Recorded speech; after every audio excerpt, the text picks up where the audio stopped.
What is that beautiful smell? It smells like green perfume. The sage, darling. Oh, sure. I never smelled it except in bottles. Gee, it's beautiful here. Look, dear girl, I think I better tell you something about cowboys. You really worry about me, don't you? Well, you're too believing. Cowboys are the last real men left in the world, and they're about as reliable as jackrabbits. Is anybody any different? Maybe you're not supposed to believe what people say. Maybe it's not even fair to them. She's kind of hard to figure out, you know? One minute she looks kind of dumb, brand new, like a kid. And the next minute, she'll move, though, don't she? She's real prime. A modern day remake of Matthew Vaughn's Lay a Kick. A Coen brothers end up with Timothy Chalamet. A Citizen Kane prequel, a Midnight Cowboy sequel. Alvin and the Chipmunks deserve another squeak. There's so many new ways to revisit sideways, but a graphic novel is how we choose to update. But we still hold fast, you can't change the past on the Ruined Childhoods podcast. Greetings, Starfighters. This is Ruined Childhoods, and we are heading west to the Silver State in our 52-episode quest to cover one movie for each U.S. state, plus DC and Puerto Rico. This week's state is the birthplace of blue jeans, aka waist overalls, Samuel Clemens, aka Mark Twain, and shrimp cocktail, aka prawn cocktail. In this state, it is illegal to feed wild animals, pawn your belongings while intoxicated, or cuss while on the state's most famous stretch of land, the Las Vegas Strip. That's right, this week we're in a state that I would call Nevada, but I don't want Gary Cole's character from Veep correcting me. Dan, welcome to Nevada. Have you ever been? No, John, I have never been to Nevada. Have you? I've been 3 times, all to Las Vegas. This is all when I was living in Los Angeles, so it was just a quick little hop, skip, and a jump over there. Right. One time was actually my first time was to join our brother Scott at the Las Vegas Convention Center for the International Pizza Expo. Oh, indeed. It just occurred recently this year. Yeah, that's true. Yeah, I just found out when I spoke with him earlier. And the other 2 times were both like somebody I knew had an extra room in a hotel room, it was like, hey, we're going, come along, kind of a thing. And I didn't love it. It's not my kind of town. I tried gambling. It just didn't take. I didn't love it. No. And honestly, the food wasn't that good. Everyone says the food is so good. Well, sometimes people mistake an abundance of it for quality. Quantity is sometimes mistaken for quality. And speaking of quality, for anybody watching this episode on YouTube, apologies for Dan's video quality. We're running into some technical difficulties, but we're unable to. There will be an abundance of quantity of my video, but the quality will not match that level. Oh yeah, your video is going to be there the whole time. It's just not going to look that amazing unless you're standing perfectly much still. Like many of the casino buffets that you might find in Las Vegas. I'm only going based on Atlantic City knowledge. Right, yeah. Well, here's what I'll say about Las Vegas. I've been there 3 times, and all 3 times I have had gastrointestinal distress while I was there. And Understood. So I don't necessarily feel the need to go back, for I fear that if nothing else, there might be a psychosomatic 4th incident of gastrointestinal distress. Wrong kind of craps. Exactly. Wrong in so many ways. So many ways. Yeah, I get the sense, John, that I would feel similarly towards Las Vegas. I'm not a gambler, and I don't go for all of the other things about. I've never been, so I can't judge, but just based on what I know from people who have been, it's not appealing to me. Well, and also for me, of course, there's more to and we're just going to talk about Las Vegas for right now, but there's more to Las Vegas than gambling. Clearly there's so many shows that you can go to, but I feel also that like none of them really appeal to me. I am not such a big fan of like, big U2? theatric concerts. I don't like U2. I think you're swell, but I don't like the band U2. No, thank you. Yes. Likewise. I'm not I used to be a big fan of the band Fish, back in like early college days. And I think that they're going to be at the Sphere, and I would think that would be an interesting show. John, I've never seen Fish live, despite the fact that I have had many friends who have seen them dozens of times.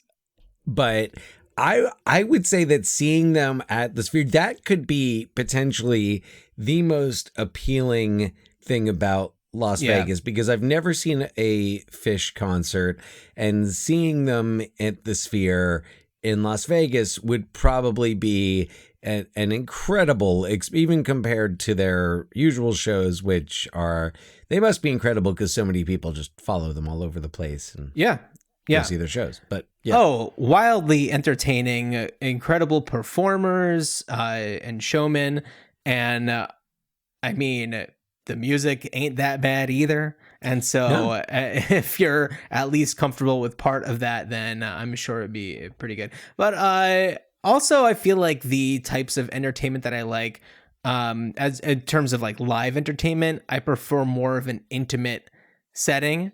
Yes. A smaller theater, maybe something that, has, I don't know, just like a warm feeling to it, rather than it's, a room away from a bunch of slot machines or, people who are inebriated beyond belief. Oh, yeah, right. Yeah, there's that. In terms of like performance, in terms of like seeing a concert at the Sphere, where I've landed on concerts after seeing them in venues big and small is if I'm watching, like when I go to see a concert, I'm going because I want to watch the people who have created the music, and I want to look at them. I can watch them on a screen at home. So as soon as I'm just there in my like $200 seat drinking my $15 beer or whatever, if I'm just looking at the screen, I really don't need to be there. Right. Yeah. And there's something for everybody. I know so many people really enjoy these types of like bigger concert events and like magic shows and whatever else there is, performance wise. And I'm also sure that like in the 1960s, I bet I would have really enjoyed going to see something in Las Vegas. Different story. It's a different Las Vegas. No, back in like the swinging, like, clear, like old school mafia Vegas, like Bugsy Siegel Vegas. Totally. Oh, yeah. Definitely. Different. Rat Pack. I would have gone to see the Rat Pack in Vegas. I think that during a certain time in my life, I would have been more interested in seeing them than I am maybe now. If I was to like transport back in time, I'm a little sketched out by them. Oh, well, I mean, yeah. Look, that's the more we learn about the idols of the past, the more we realize how many of them would have been canceled. Well, and what a great episode to talk about that during. Yeah, indeed. Yeah. We really are. Yeah. Connecting to the, to that whole, kind of mythology and legend of the, but I mean, it's just like, at a certain point in history, it's not the stamp of approval, but it's just like okay, no one was telling them to stop.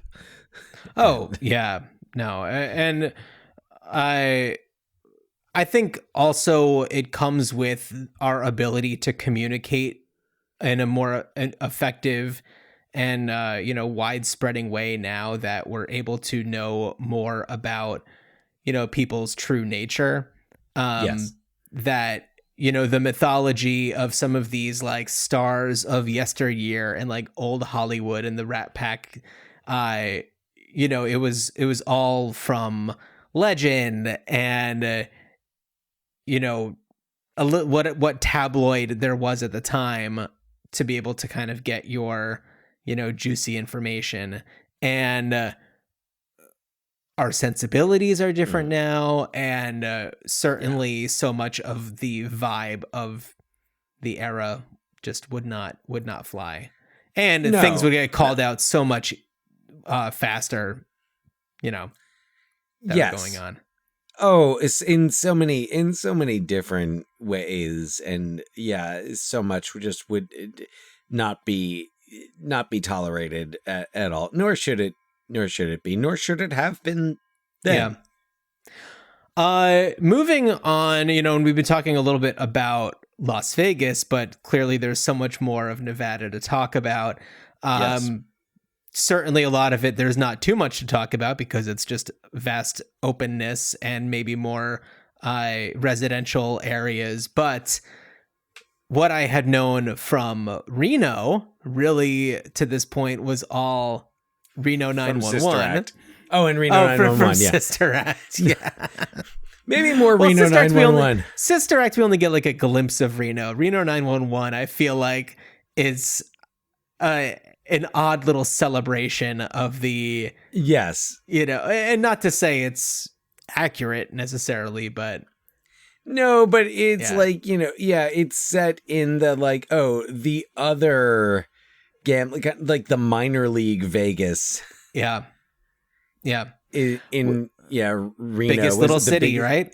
Biggest little city. So, but Reno 911's a fabulous show.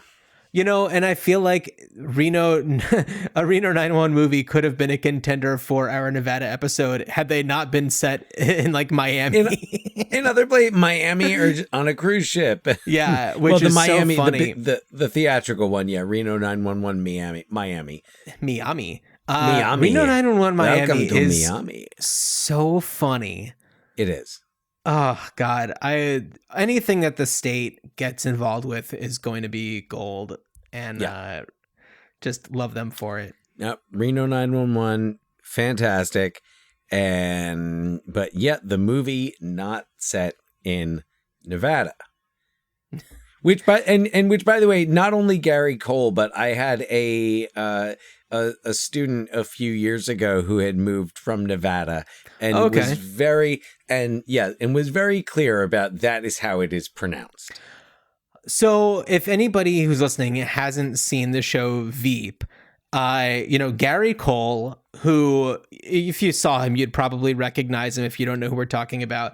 He played Mike Brady in the Brady Bunch movies, flawlessly. The boss from Office Space. The boss from Office Space, famously. Flawlessly. Was it Ricky Bobby's father in Talladega Nights? Ricky Bobby's father, absolutely. And in Veep, he plays an advisor. He's a very he's the smartest guy in the room. Right. But he's very specific and particular, and it's like, he's a little too weird to be part of I don't know, anybody that's in a real position of leadership, but he just knows comes so out much. Sometimes with these non sequiturs and he knows so much, and he can't help correcting people who don't know as much as he does because they're dealing with global politics. Yeah. And so frequently people will be talking about, as they say, Nevada. And as soon as they say it, he says Nevada. And it's not like he says, hey, just real quick, just so you know, it's pronounced Nevada. You should know that. He just says Nevada. And it's so good. He changes up the tone just slightly. Nevada. When he has to repeat it, because Kevin Dunn's character is always mispronouncing it, and that's another delightful. That's another amazing satire Yes. While we're just celebrating amazing television. But yeah, I'm glad though, kind of going back to the Reno 911 thing, I'm glad that we're not covering that because it gave us an opportunity to talk about the Misfits, and it gave me an opportunity to watch it for the first time. Was this your first time watching it? It indeed was. What did you think? I think maybe we should wait, because I think once we start talking about the movie, it's just we're gonna start going. So why don't we have the synopsis first? Because that really, you need that context to talk about this movie. But to sum it up in brief, a little teaser here of what did I think? I said it was my first time seeing it, probably also my last. Gotcha. All right, well, we're going to take a quick little break, and then when we come back, we're going to synopsize 1961 Marilyn Monroe, Clark Gable, Montgomery Clift, Eli Wallach film, Misfits. Hey, I'm Paul. And I'm Erica. And we host a podcast called That Aged Well. Paul, what do we discuss on That Aged Well? We discuss movies and TV, mostly from the 80s and 90s, and wonder, was this always so weirdly sexist? Was this always super racist? Is my childhood garbage now? The answer is no. Your childhood is not garbage, but some of the stuff we watched definitely is. And we don't want you to not like these things anymore. We still like a lot of these things. If loving Roadhouse makes us wrong, we don't want to be right. So listen to That Aged Well to find out if the stuff you loved as a kid loved you back. Dropping Monday wherever you get your podcasts. Welcome back, Starfighters. Are you ready, Dan, for the synopsis? I am as ready as I'm ever going to be for this synopsis. I can't wait to talk about it. And just go right ahead. Oh, okay. I can't say anything else yet. Fresh off a divorce, an attractive woman named Rosalind and her friend Isabel befriend Guido, a welcoming mechanic, and his cowboy pal Gay. With her life in transition, Rosalind takes Guido and Gay up on their offer to get out of Reno for some solitude in the vast openness of the Nevada desert, where Guido has a house that he once shared with his late wife. Guido's intentions aren't exactly selfless. He's awestruck by Rosalind's beauty and charm and hopes to form a relationship. But when she gets drunk and Guido tries to make a pass, she's taken by Gay, who shows concern for her well-being. He even is the first man who sees her sadness, rather than thinking she's always in a good mood. Rosalind and Gay spend some time living in Guido's house and sprucing it up as they form a closer connection. But when Guido comes back, they head out to a rodeo and wrangle a cowboy named Purse to form a group to wrangle some horses to sell to a nearby dealer. Rosalind shows her concern for animals and desperately tries to dissuade Gay from contributing to their slaughter, which has been his means of making a living for his entire life. Meanwhile, Purse also shows his fondness for Rosalind, now making 3 men vying for her affection. But when Gay, Guido, and Purse bring Rosalind along as they round up a group of horses, she sees the cruelty that they show to the animals, and despite their acts of desperation to let the horses free in exchange for her love, Rosalind isn't so easily swayed. Or is she? Yeah, okay. So I don't know if you did this the way I did this, but something that I've been trying to do more and more is making a list of the things that I liked, things that I didn't like, and I've also for this one made a list of like things that I would have wanted to see from this movie. Yeah, I haven't necessarily made a list like that, but I could certainly talk about it in those terms. So, Dan, what were some things that you liked about the Misfits? Let's see. What were some things that I liked about the Misfits? It felt that there was a valid message in it, that there was a significant one, and maybe one that certainly in 1961 was not as common or prevalent as now. The treatment of animals. Mostly there. Animal rights. And I feel like there's a little bit more there that could be mined. And like you said, we'll come back to that. But I think really what did I like about it was pretty much just that message. And that was the only thing that you liked about it? And Thelma Ritter. And Thelma Ritter. Thelma Ritter. So Thelma Ritter plays Isabel, she's the one I mentioned as Rosalind's friend, but she is Rosalind's landlady. She owns this house that she rents out to women on a short-term basis because at the time, in order to get a divorce, you had to go to Nevada.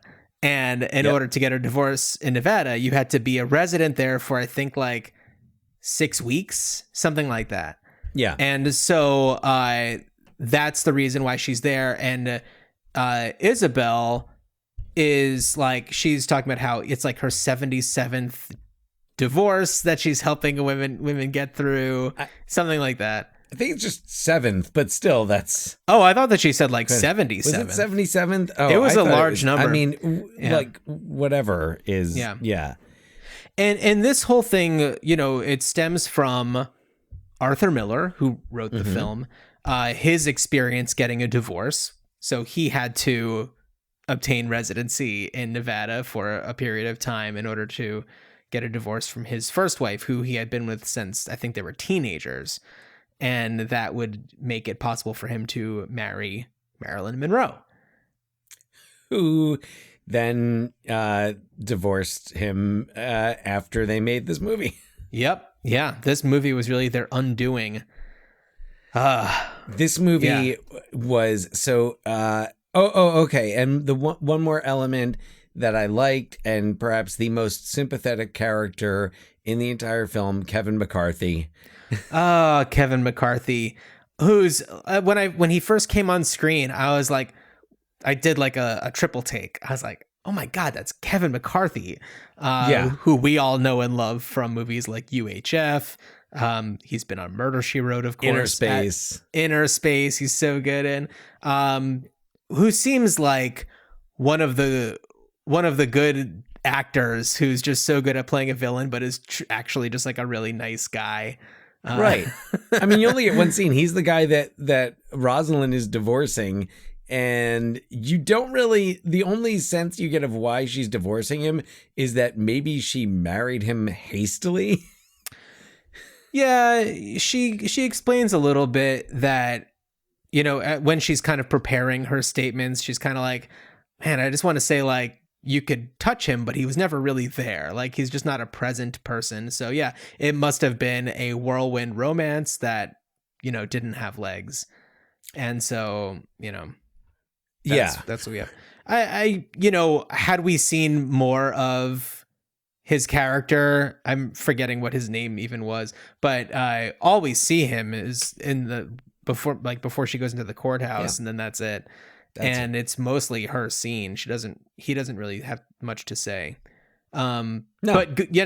But you're right. You know, Thelma Ritter as Isabel is fantastic. She brings a lightness to the movie. She brings fun to it. She also has a great way of getting all of the other characters to snap out of it for a brief moment. You know, the haze of Rosalind's beauty.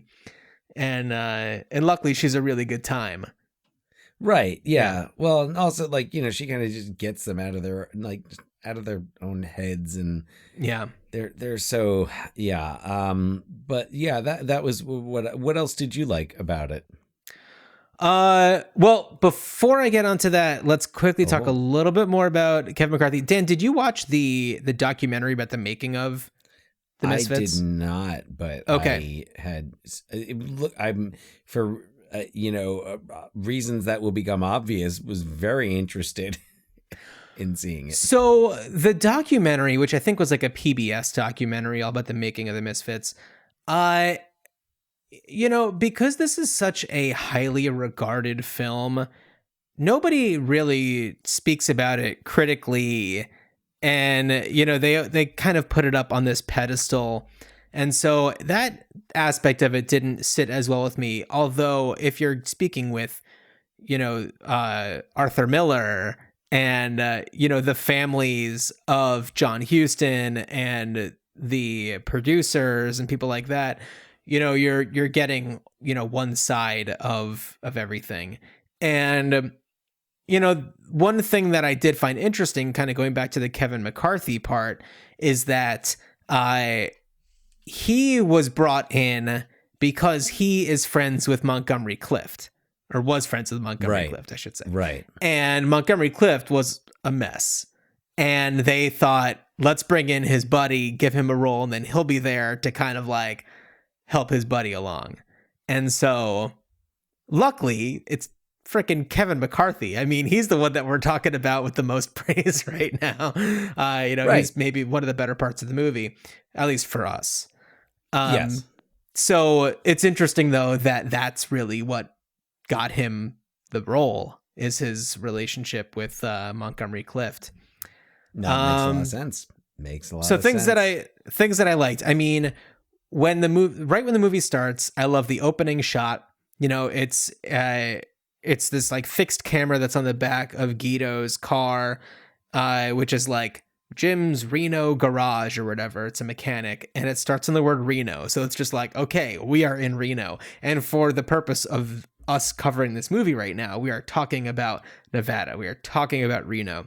And so it's a really nice, locked on shot onto the back of the car. Very like police squad credits kind of a vibe to it. Yeah. Now, had it started like that, that would have been we'd be talking very differently here. Absolutely. If Leslie Nielsen was in it, we'd be talking about it differently. He could have been in that Kevin McCarthy role. Yeah. I guess he wasn't totally. good enough friends with Montgomery Clift. Right. So I did like the beginning, the way that it establishes the character a little bit of Guido, the way it establishes Rosalind, the way it establishes Isabel. And then when we go on and we meet Gay, the way that we see him, he's a Lothario. He gets with these women and then they head out of town and then he ghosts them essentially. And he's on to the next one. And I thought that was like the way that they set up the characters was really strong. And I do like the way that the characters are, represented. You have people who are all broken, who are trying to hide their trauma by putting on some sort of, front about who they are. So, Guido, he was an Air Force pilot, I think it was. And, now he's flying a little, prop plane, doing whatever he can, occasionally helping round up horses and things like that. Mm-hmm. You have Gay as this guy who's clinging on to an existence that no longer is really a reality of like the old cowboy way. And Gay, who's played by Clark Gable, I think, also it's so representative of like Clark Gable, who, he was this, this film legend. And at this point, he's in his late 50s. He didn't know that he was going to die before the movie even comes out. But, we're seeing him in his last months. Yeah, I mean, he died right after they finished filming. Yeah. It was like within a couple of weeks. Yeah. And then there's Montgomery Clift, who he has always wanted to be like this rodeo star, but he's not very good at it. He's always falling on his ass. He's getting himself beat up. And when we first meet him, I love this scene. He's on a payphone calling his mom, and he's lying to her about how great things are going, essentially. And we have these characters who are all just like trying to hang on by a thread and be the person that they think that they should be. And the way that it represents that, I thought was really, really interesting. It's a completely changing Nevada. It's no longer the type of America we see in the old Westerns. It's more developed. These characters just represent the types of people who are being phased out.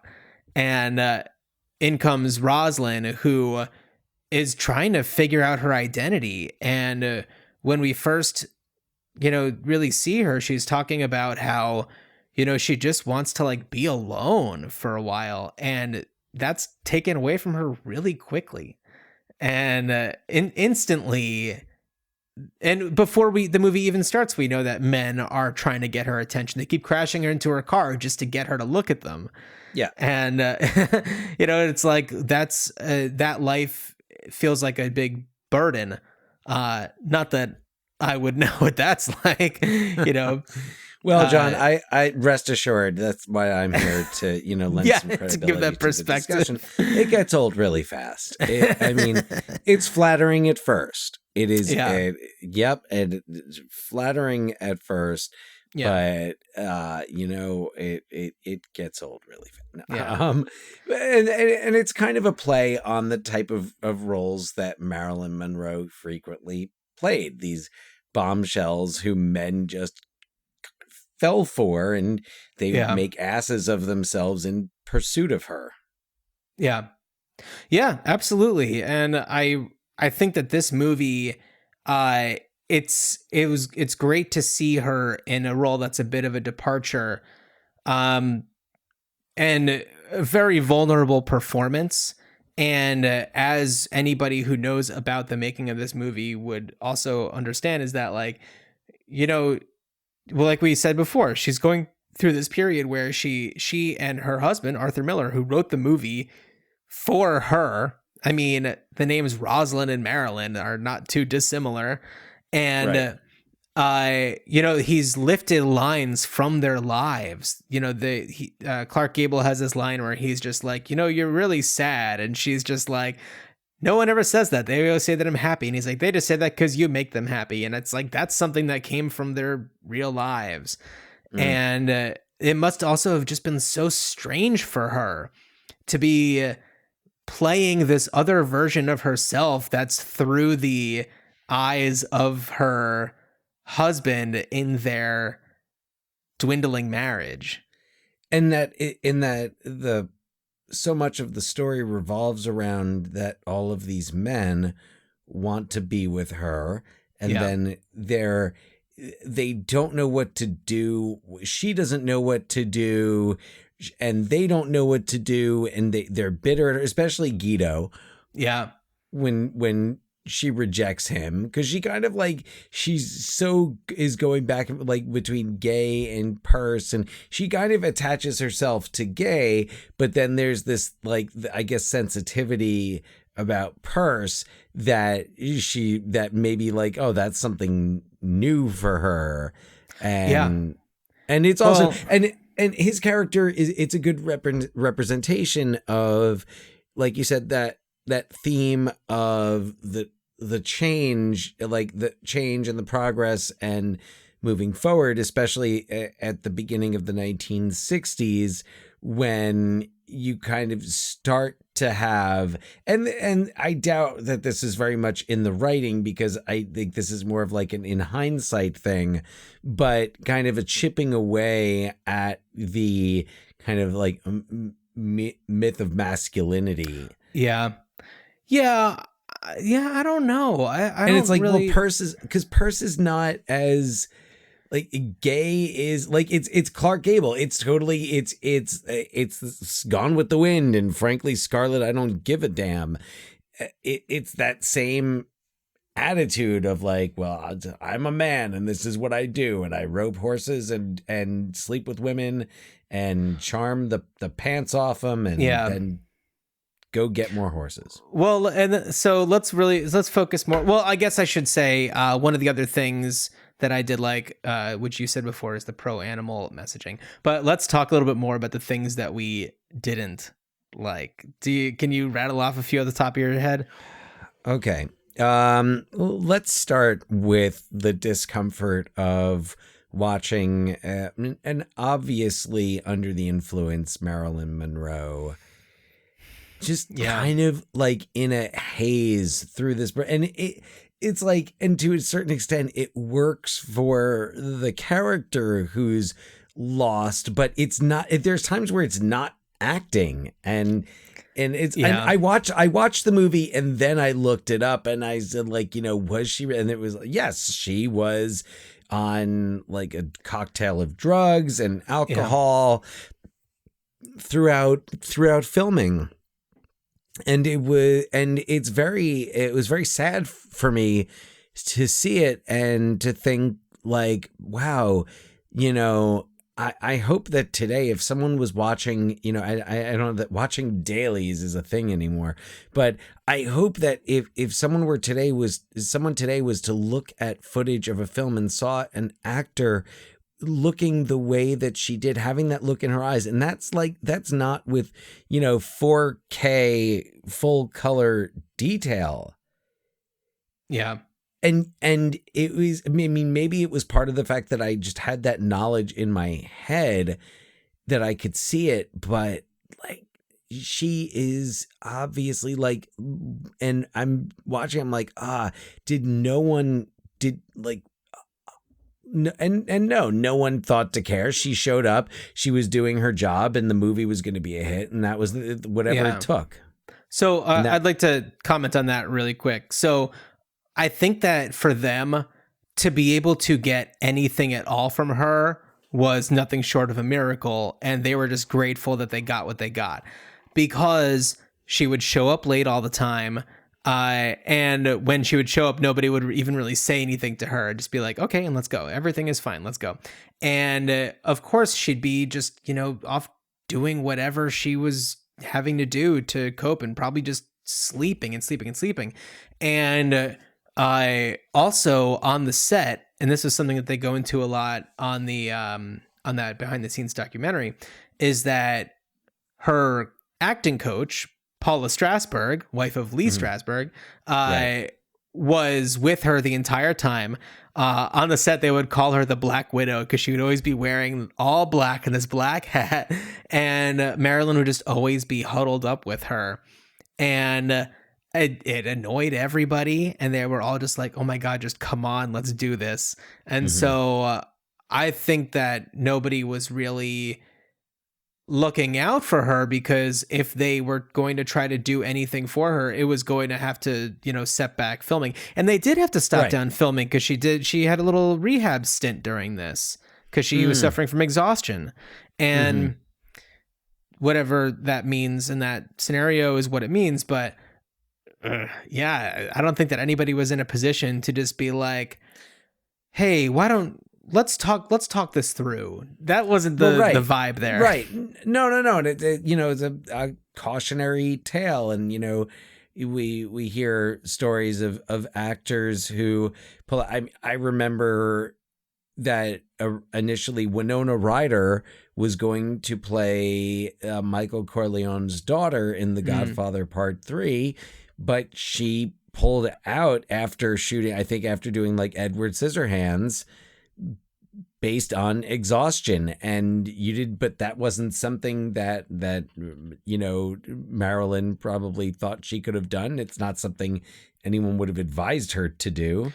Oh, well, I mean, she did she did take time off for exhaustion on this movie. Yeah, but not she didn't bow out completely. No. Yeah, no. That, yeah. So all right. Yeah. So that was one thing. This was, I think, the first movie I've ever seen with Montgomery Clift, and just based on this performance, he felt like they couldn't get like James Dean was dead. They couldn't get Marlon Brando, and it was like, who can we get that's like that and affordable? And that's where Montgomery Clift came in. A lot of his mannerisms and his vocal delivery, very reminiscent, more of Dean. Yeah, I could see what you're talking about there. Yeah. Yeah, and I mean, and he, you know, and I think like, you know, he was part of that kind of, you know, circle. Yeah. I thought that he was pretty good. He's kind of this wounded, very literally wounded, you know, wounded bird kind of character. Yeah. And I feel like he plays it well, but for me, it was just like, you know, and if you look at also a lot of the, like, photos, publicity stuff, it's always Marilyn and Montgomery Clift and Clark Gable, and there's major Eli Wallach erasure, and it's just like Eli Wallach should be front and center here. Anyway. Yeah, I mean, based on the amount of screen time, significance of his role, yeah, he's like should have the third billing there, and it's probably, it's him meeting Rosalind that moves the story forward. Right. But yeah, so anyway, yeah, I wasn't a fan of Montgomery Clift's performance.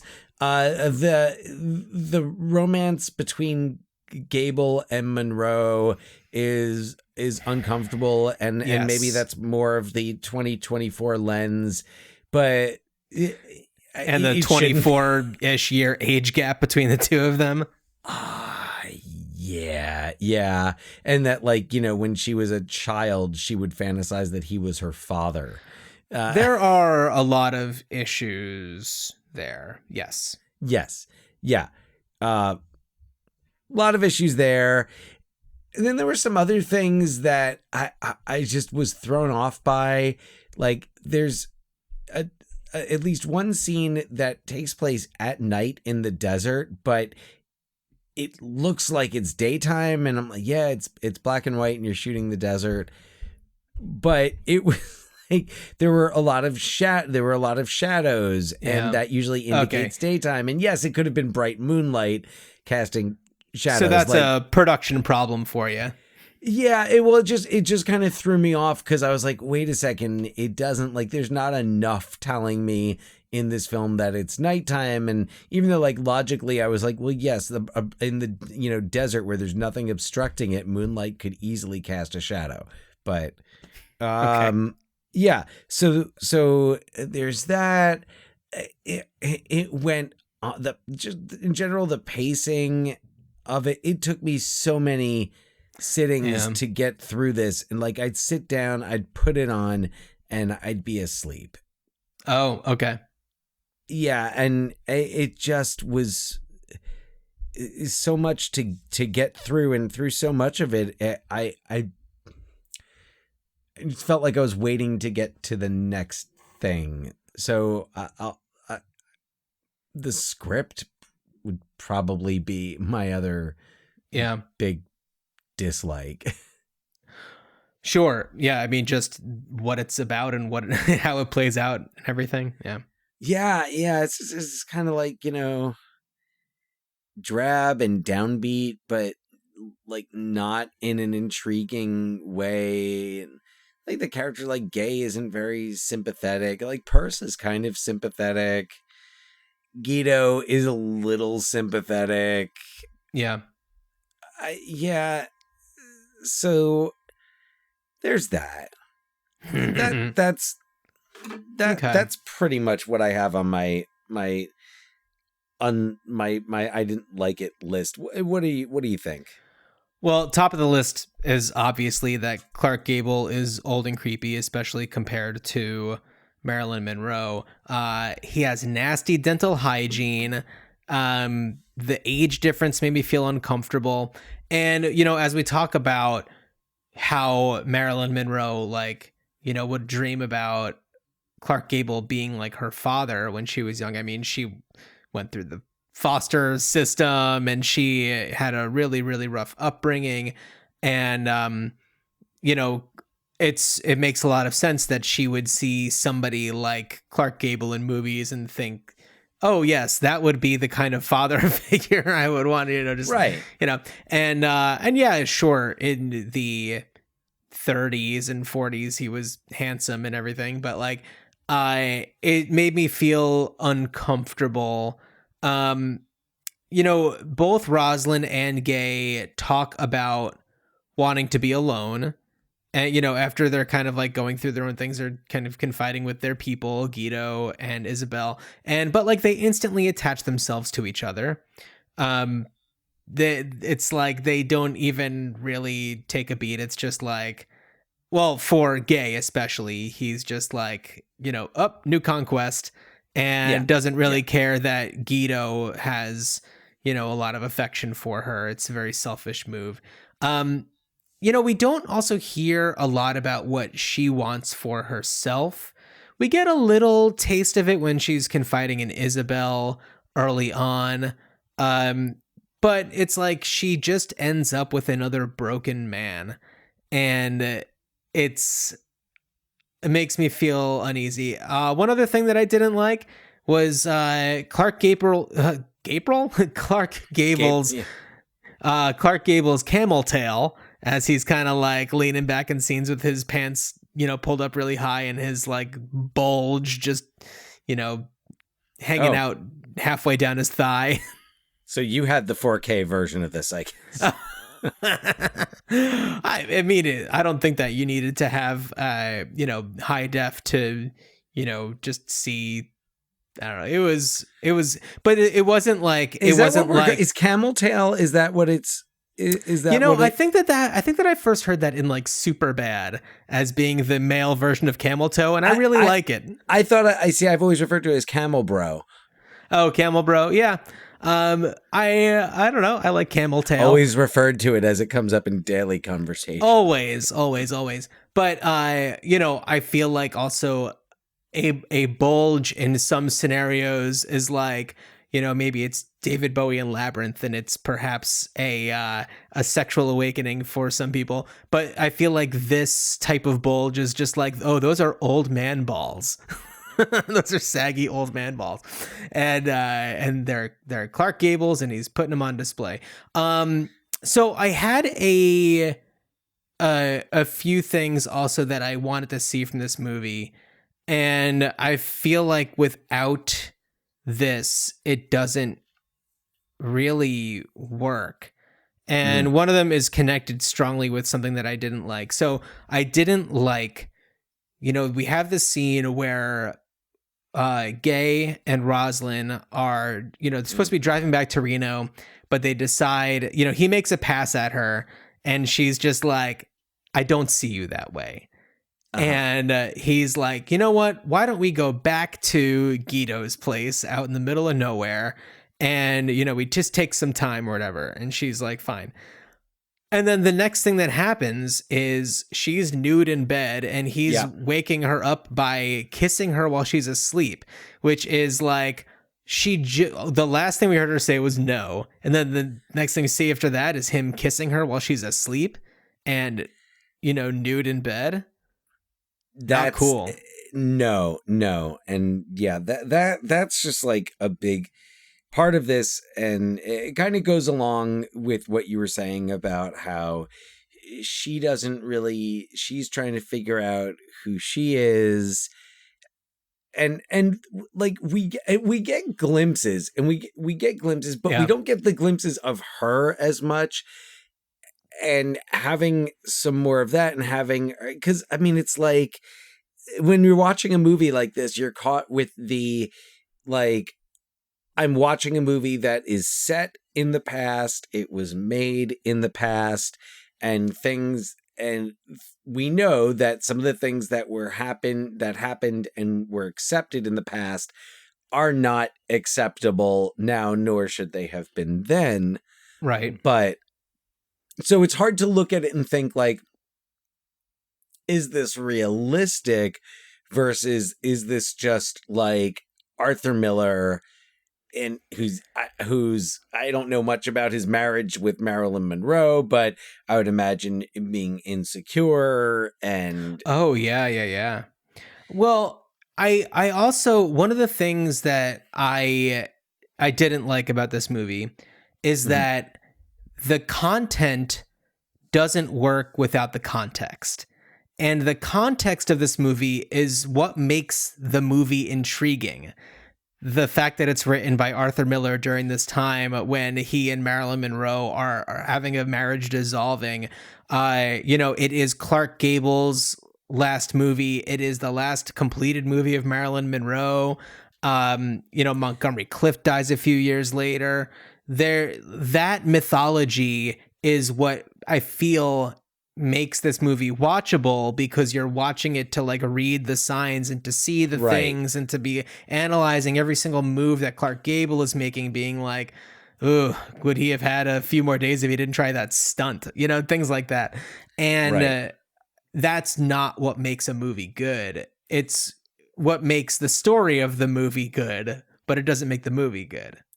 No. The movie should, like, the story around the movie, the context is one of those things where it's like, you see the movie, you like the movie, and then you learn more and you go back and watch it, and then you have those, okay moments, but where it's like, those are the like, I've enjoyed my moments of discovery with those, where I see a movie and I'm really into it and I want to learn more about it, and then I get the context and I look at, oh, right. It's like when you read a book and you see the movie based on it. And sometimes the movie can't have everything from the book, but there might be a little something in there, we'll call it an Easter egg. And it's something in there that if you read the book, you're like, oh, okay, this is like, oh, that's from the book. And that's what that means. So, but okay. But let's say, you're watching another movie let's say you're watching like The Apartment. It's like, you don't know all the things that are going on in Jack Lemmon's personal life, and you have no way of finding those things out. You have, Shirley MacLaine, there's nothing really, there aren't all of these like things that people just know. But Marilyn Monroe and her marriage to Arthur Miller are the news. And it's like, you can't, for a lot of things, for us, it's really easy to go and look at, trivia about these things because there have been people that are talking about it all this time. But then, you're not able to just get that information. A movie is just a movie, but this movie has that information. When this movie comes out that Clark Gable has died. And and so all of these things already going into it. And so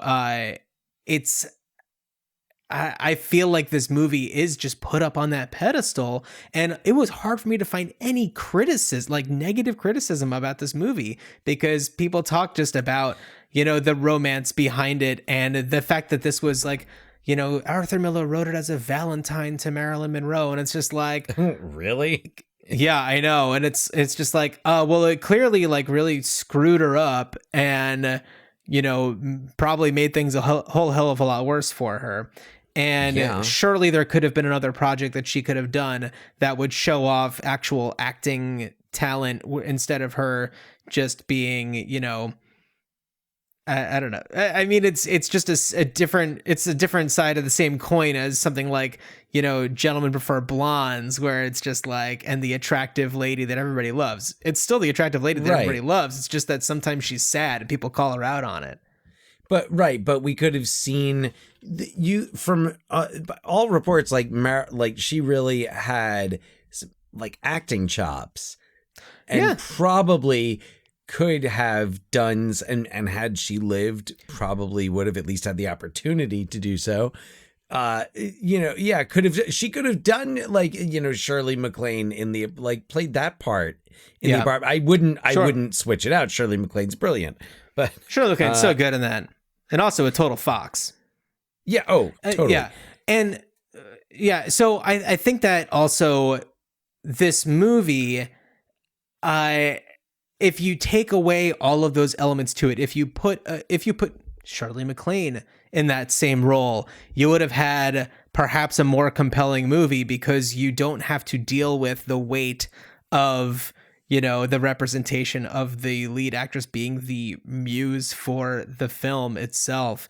And if you had somebody other than, I think that just the casting, although a lot of people really revere this casting as being like a showcase for, these, stars of a bygone era. And it's like, well, maybe if it was cast differently, though, the movie would stand on its own without relying on the backstory.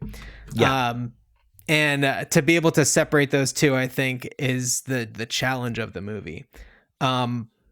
So one thing that I really wanted to see from this movie, kind of going back to, the time between when they're in the car and she says, "I don't like you like that," and the time when, he's kissing her to wake her up, I would have wanted to see more of them falling for each other, them just having kind of a roommate situation, and him and her seeing things in him that she really admires, and perhaps in those moments, her opening up about her own personal life and saying like, well, I just had this marriage fail and it failed because of this, this, and that.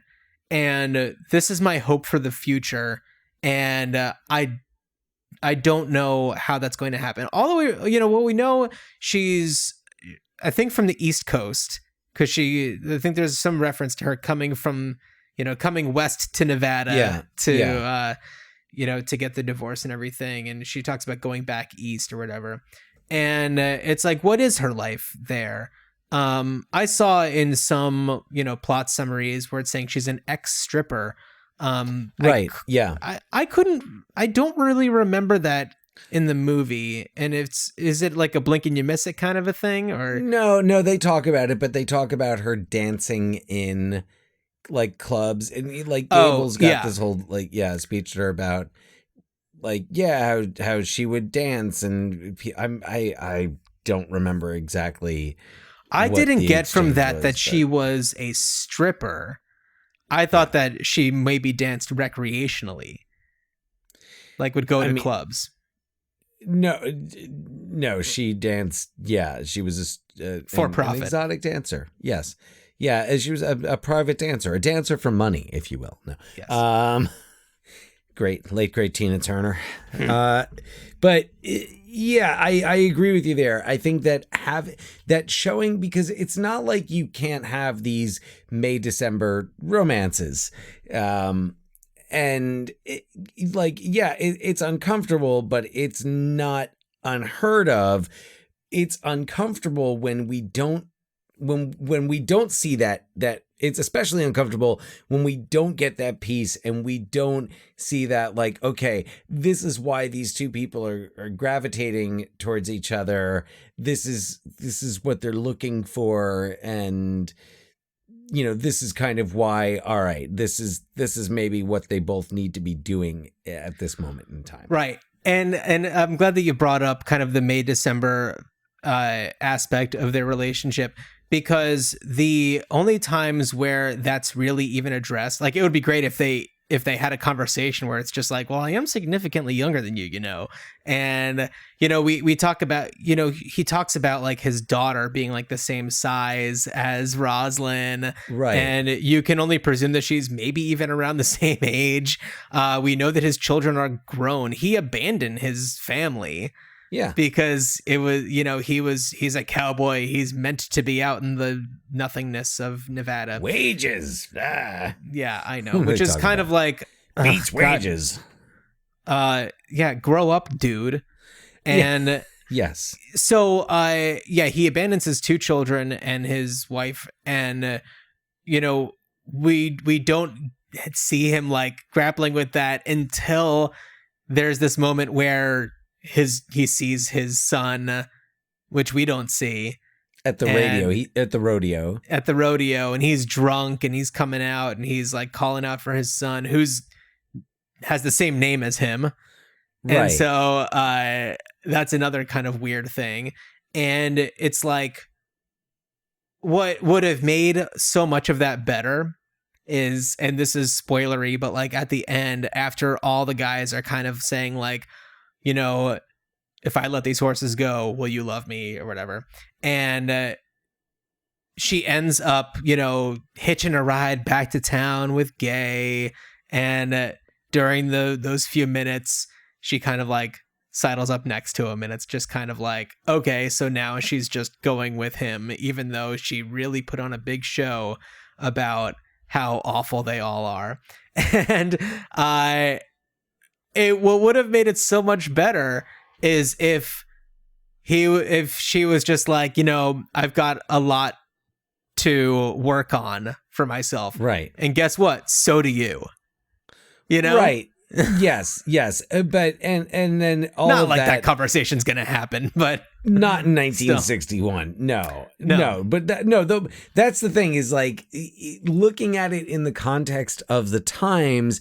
That's the thing. There's unmined potential here, like this idea that women were were taught that they really didn't have an identity without a man to tie that identity to, and without a home to take care of, and that life. So then it makes sense that when this woman does not seem to be, at least at this point in her life, made for married life. No, she seems like she's got, like you said, she's got stuff to figure it out. But it makes sense in this context, and if you kind of establish that a little bit more, because that's hindsight speaking. I don't think in 1961 Arthur Miller was writing some subversive work about how women need to be respected and treated, and their independence needs to be respected and encouraged and nurtured. None of that. Yeah. Well, so, I feel like, did The Apartment come out the same year? Not to 1960. Okay. So not to keep on coming back to The Apartment, but that is another movie where it is about this woman who, she's not the main character, she's the female lead, but when we focus on her, we're talking about this woman who is caught up with this married man, and she's having to make these hard decisions, and she's going through a lot of personal turmoil. And with the assistance of this guy, Jack Lemmon's character, who, Baxter, yeah, good recall, who actually cares for her, and he takes care of her. He doesn't throw himself at her. He is very respectful to her, and he provides for her the things that she needs without really an ulterior motive. And that is it's that kind of character that would have really been beneficial for Rosalind to encounter. Somebody to address what's going on and just be like, hey, you're clearly going through a lot, and okay, my feelings for you, laying that out on the table. But I know that you also really need to be nurtured in this way and that. And it's but she doesn't get that with any of these guys. They are all, dealing with all of their own stuff, and they see her. It's almost like a proto-manic pixie dream girl type of situation where it's just this beautiful angel has entered my life and will fix all of my problems through her beauty and quirkiness. And as it turns out, she actually has some agency when she calls them out for the animal cruelty. That's the thing that actually gets them to, consider, putting their past in the past, is the idea that maybe it would lead to a life with her, which is such weird. It's like she's, that's all she's good for. Well, but then also it's like you said, without having more scenes showing that they actually get to know her as a person, all we see is that they're just lusting after her because she's hot. Yeah. Yeah. It's uncomfortable. Yeah. Yeah. And that actually leads me perfectly to the other thing that I really wanted from this movie. So at the end, we have this scene where they've wrangled these 4 horses, and each one of them is just if I let him go, will you run off with me or whatever? And it's each one of them is going to do whatever. And, then we see her kind of go out, and it's this really long shot, and she's yelling at them. And I thought that I was hey, I really like this moment. She's, just saying to them more about the way that they're treating these animals. And what I feel needs to be expressed that isn't that, and I watched it a few times being is she trying to say this in there? But I don't think so. But it's she's so fresh off a divorce, the ink isn't even dry on the papers, and they're circling around her like buzzards, and that's what I feel she needs to be addressing to them. is just like, what about me? Like, you all are looking at me like I'm the prize, and in order to win me, you have to prove that you're the one that has a heart. And that maybe shares a concern that I have for a minute. But also it's kind of like, what are they going to do? They're going to untie the stallion, but then they're just going to put the rope on her. Yeah, absolutely. Yeah. Like, it's ridiculous. Yeah. And, the Misfits 2 is Rosalind back with Isabel getting a quickie divorce from Gay. And then they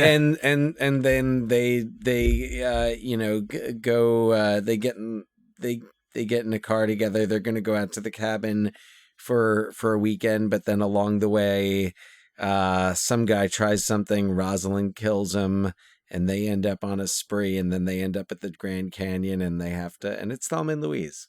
Yeah. Thelma Ritter and Louise. Thelma Ritter. Yeah. And Louisa Lynn Monroe. So, along those lines, Dan, what would you do to bring this movie back?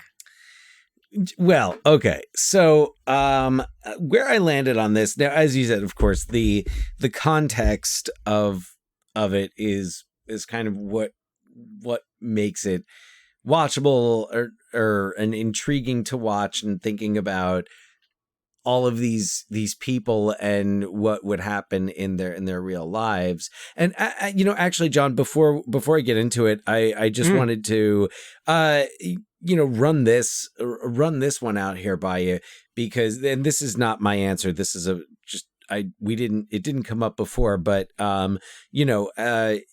you have been hosting this Substack, The Walt. Yeah, The Walt.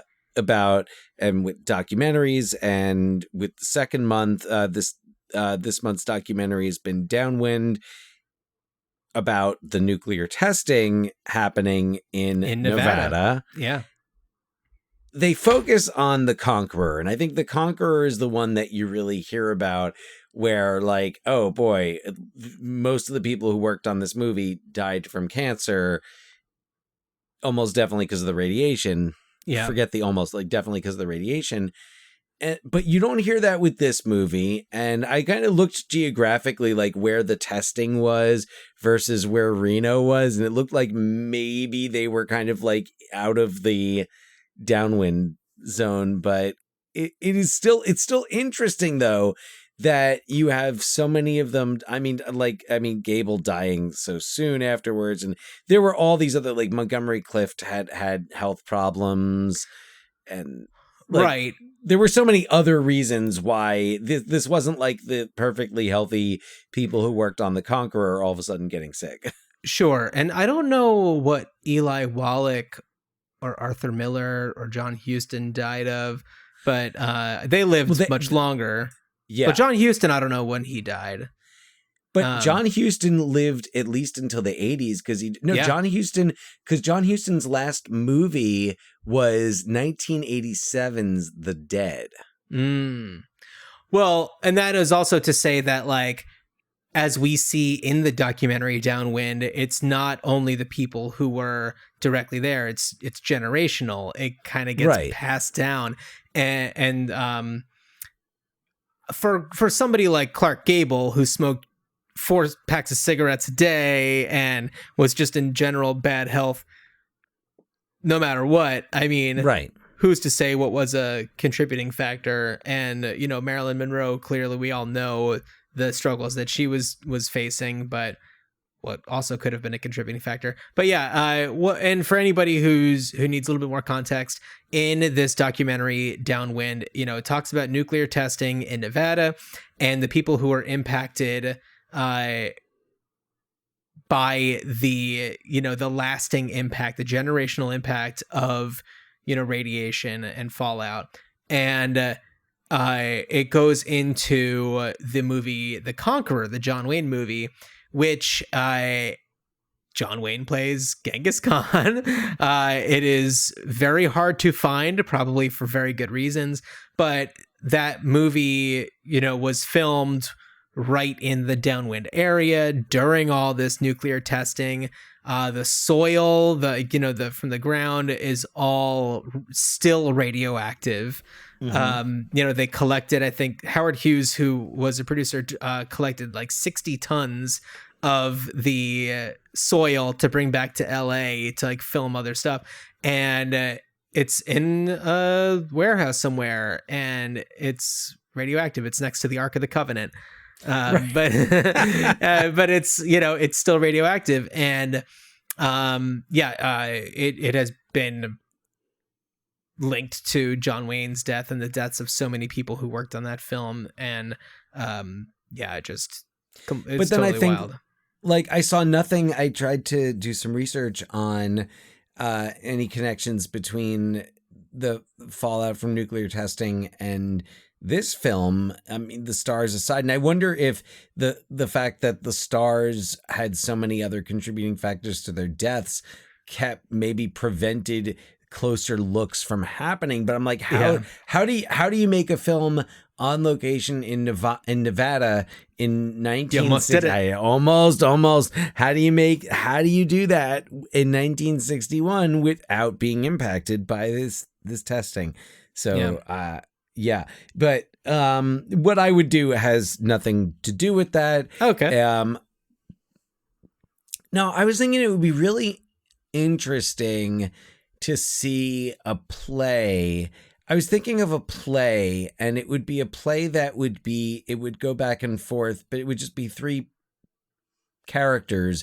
It would be Gable, Monroe, and Clift, and it would mostly, I think, monologues. Okay. And and like recreations, like maybe some scenes, but it would really you'd only just see the three of them and like getting their their diaries, like imagining what are they.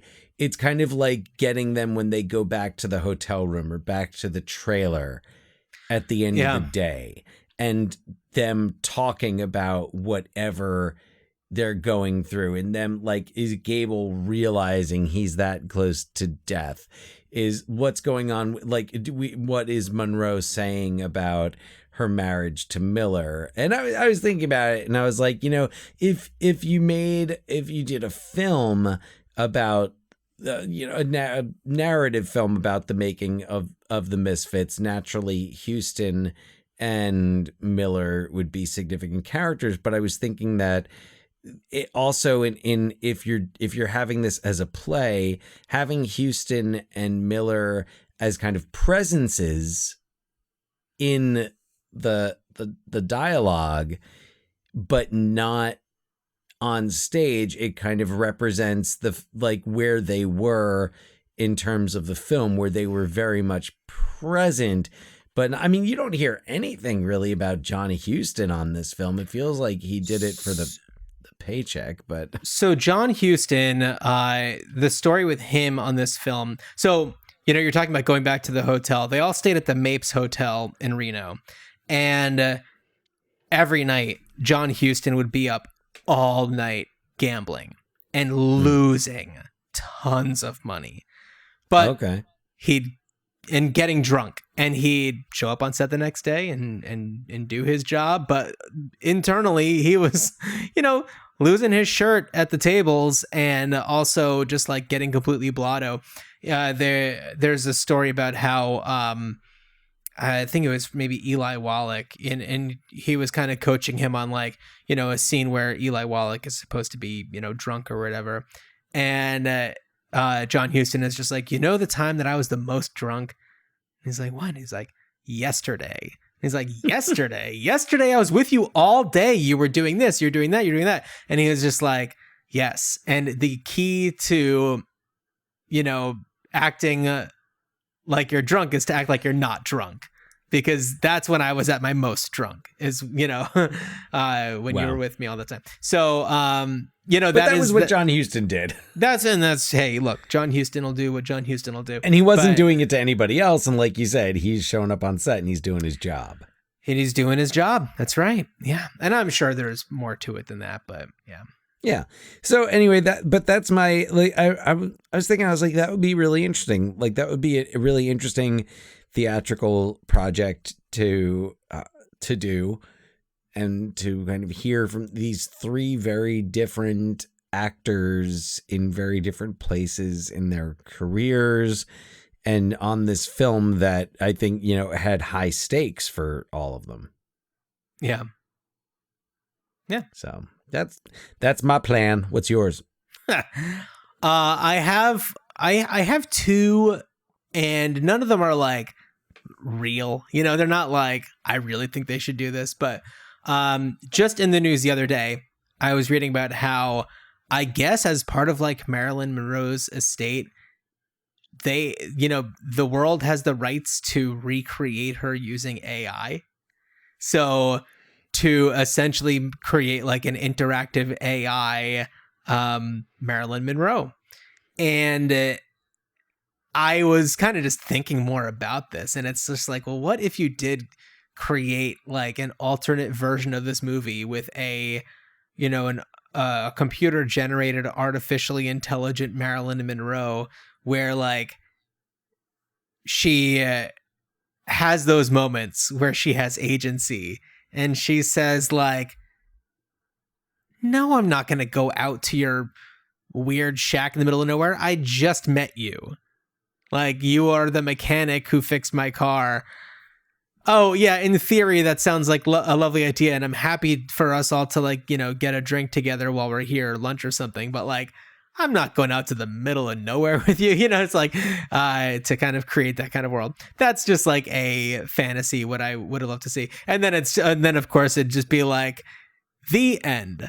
And then it's like, and then and the epilogue is like, and Marilyn Monroe lived well into her 90s and died peacefully surrounded by her loved ones. It's like, had she had the ability to, get control over her life and, do something different. So another thing that I was thinking is, okay, we love Kevin McCarthy. That we do. We have his moment at the courthouse steps, and then from then on, it's all following Rosalind. Let's have a movie where we follow him, and it's like the things that he gets into fresh off of his divorce. He is clearly distraught because he's, as we see, very displeased with the the divorce from Rosalind. And so maybe we go on that adventure. We start the movie essentially the same. We don't necessarily start in Rosalind, but we start at those courthouse steps. He's getting into town. He's almost late. That's what we know. He's just like, he just got off the plane or whatever. We have him being played by a different person so that we can follow him throughout. We're not going to recreate Kevin McCarthy. No AI Kevin McCarthy. No, we don't have AI, the rights, probably. No Kevin McCarthy AI. That's how it would be spelled. Nobody's clamoring for that. Nobody's programming that right now. So we follow him. But we follow him, and we have the story of like, the person that gets a divorce from this like beautiful enchantress who kind of leaves him, what we can imagine is like somewhat abruptly. And I don't know what the story would be. I'm not saying that like 3 different like broken women find him and like take him out to the middle of nowhere, but this sounds like a job for Alexander Payne. Oh yeah, could be an Alexander Payne. I mean, I already know he can do black and white. Yeah. And he can definitely do that. Like, I'm finding yourself kind of a thing. What do I, yeah, it's kind of like an About Schmidt type thing, sideways-ish. Yeah, and we know Alexander Payne can do, period pieces, holdovers, just a few, it's a decade before when the holdovers would have taken place, maybe a decade and a half. So, yeah, that could work. Yeah. Yeah. So that'd be fun. There we go. Okay. So the Misfits. Yeah. Okay. But you know what? I'm glad that we talked about it. I'm glad that it gave me the opportunity to see this. It is, but it's only cinematic history because of all of the other stuff going on around it. Yeah.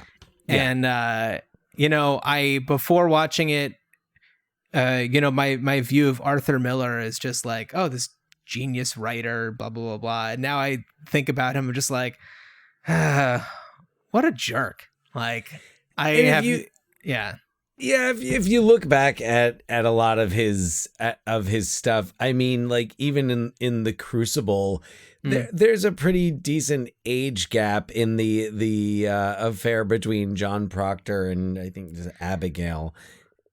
I haven't read The Crucible since high school, so yeah, you are a high school language arts teacher, so you would probably know better than I would.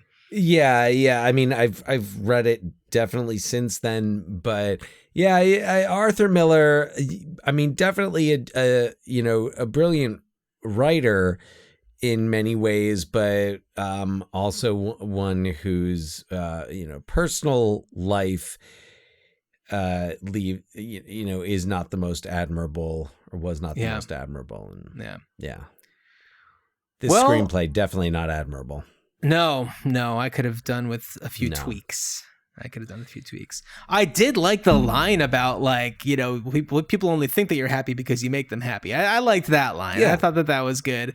But knowing that it came from their life and having her kind of recreate this moment in a different context is just like really sets me off. Anyway, Dan, let's talk about what we're going to be doing on our next episode.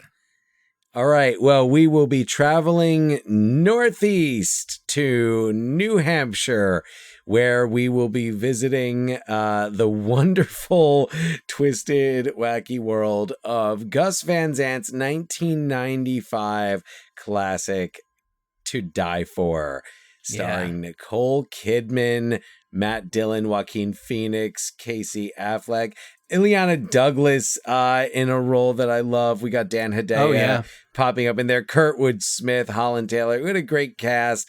And what a great movie. So talk about women with some agency. Oh, absolutely. Suzanne Stone. And also an actress whose personal life has really in a lot of times, clouded the way that she was viewed, and has then kind of reinvented herself in a new light. And I think that's kind of going to be a cool thing to consider while watching this movie coming off of the Misfits. Have we talked about Nicole Kidman? Have we done anything with Nicole Kidman yet? We were just talking about how we've covered like so many different actors stuff. I don't think that we've talked about Nicole Kidman. No, I don't think we have. So I'm excited. I'm excited that we're to talk about To Die For and to talk about Nicole Kidman. I'm so excited that I've got to stop myself from saying anything more right now. Yeah, I'm just quickly looking through her filmography, and I don't think there's been anything that we have done on this podcast yet. No. But wow, no. I mean, what a great filmography. We'll definitely get into it more soon. This is our first Kidman film. Well, Dan, while you are headed off to the middle of Nevada with Clark Gable, I wish you a hell of a good journey. Good journey.